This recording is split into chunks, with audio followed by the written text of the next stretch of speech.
いや、出足のね加速はいいんですよ。エンジンのパワー自体はいいんだけど、40キロでねもう吹き上がっちゃうんですよ。変速が終了するって感じ。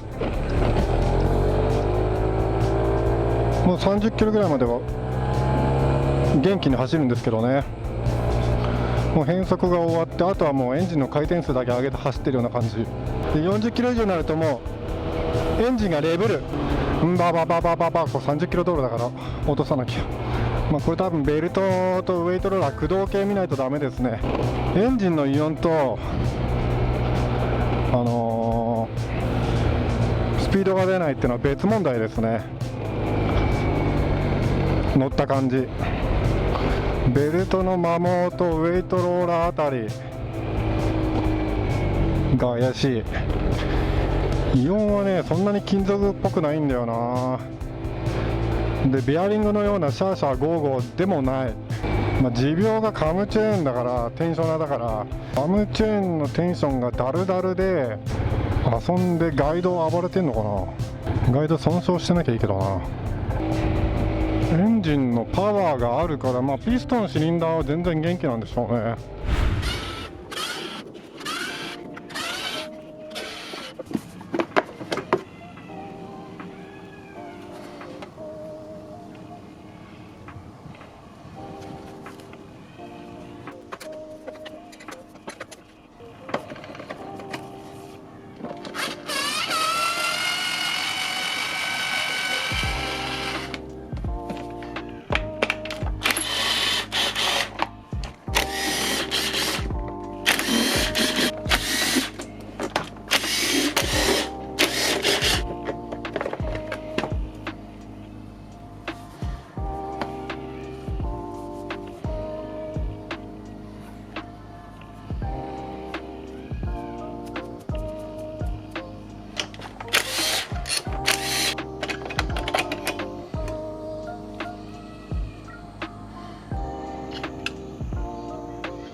チリだわ、バッチリ。てかレッツ4って早いな。結構快適な乗り物だな。ホイールベースが短いから結構ガタガタするし、サスペンションもあんま良くないからさ、あれだけど、この軽さ、この加速結構いいな。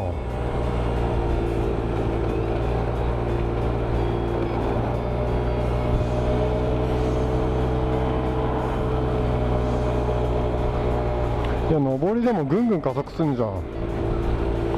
普通にジョル株の75より速いんじゃないの？この前のさ、ジョル株系の75より速いんじゃない？いい加速する。